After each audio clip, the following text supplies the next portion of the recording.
Vajza pranoi një punë si kuzhiniere për një miliarder për të shlyer kredinë e studimeve. Shërbëtori i tha se vetëm këtë muaj kishin pushuar nga puna 20 kuzhinier, por ajo ishte e sigurt se me aftësitë e saj, sepse kishte fituar një konkurs gatimi. Ajo kërcente ndërsa gatuante në kuzhinë. Përpara se miliarderi të provonte ushqimin, ai tha se donte ta pushonte nga puna. Por doli se ajo kishte lënë një shënim të vogël në kuzhinë me disa udhëzime për të.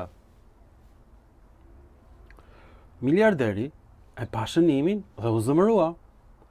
Jo vetëm kaq, ai këmbgulte që të gjitha llampat në shtëpi të ishin të vendosura në mënyrë të përsosur dhe çdo objekt të ishte në vendin e tij të caktuar. Por sa po provoi një kafshat nga ushqimi i saj, ndryshoi mendje. Ai tha asistentit që ta mbante kuzhinierin e dieshëm, por e paralajmëroi që të mos linte më kurrë shënime. Të nesërmen, vajza pa një portret në mur dhe mendoi se burri i moshuar në pikturë duhej të ishte pronari i shtëpisë. Ndërkohë, miliarderi mburrej me miqtë e tij për gatimin e saj, duke thënë se një ushqim kaq i mirë do të ishte përgatitur nga një grua më e moshuar. Shpejt erdhi përsëri koha e vaktit. Vajza me kujdes la një tjetër shënim, duke i kujtuar të hidhte salcën mbi makaronat para se sa ai të fillonte të hante. Edhe pse ai e hodhi shënimin në kosh, përsëri ndoqi udhëtimin edhe të gjithë itinerarin që ajo i përcaktonte në shënime për salcën e makaronave.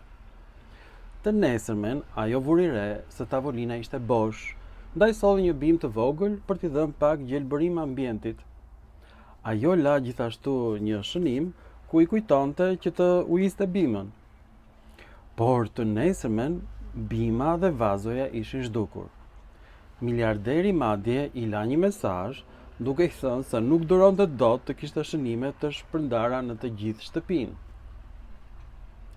Atëherë, asaj lindi një ide e re, t'i lidhte shënimet në tullumbace në mënyrë që ai të mos kishte më arsye për t'u ankuar. Në fundjavë, miliarderi shkoi në një festë me miqtë e tij. Rastësisht, vajza ndodhej aty duke shërbyer si kamariere. Asnjëri prej tyre nuk e kishte parë më parë njëri tjetrin, por fati kishte plane të tjera. Kur ajo i shërbeu verë, bezyliku i saj u ngatrua me manshetat e këmishës së tij. Ajo vazhdonte të kërkonte falje, ndërsa ai dukej shumë i acaruar. Me një lëvizje të thjeshtë të dorës, bezyliku u kaput dhe ra në tokë. Vajza u tërbua nga inati dhe quajti atë arrogant. Miliarderi nxori menjëherë disa para dhe i tha që të blinte një bezylik të ri. Pra, asnjëri nuk e di që të dy janë të bukur, të dy janë në moshë të re, të dy mendojnë që njëri është më i vjetër. Ajo mendon që ai ishte miliarder i vjetër dhe ky mendonte se do të ishte një kuzhiniere e vjetër me që gatuante kaq bukur. Ju falenderoj dhe mirupafshim në filma të tjerë.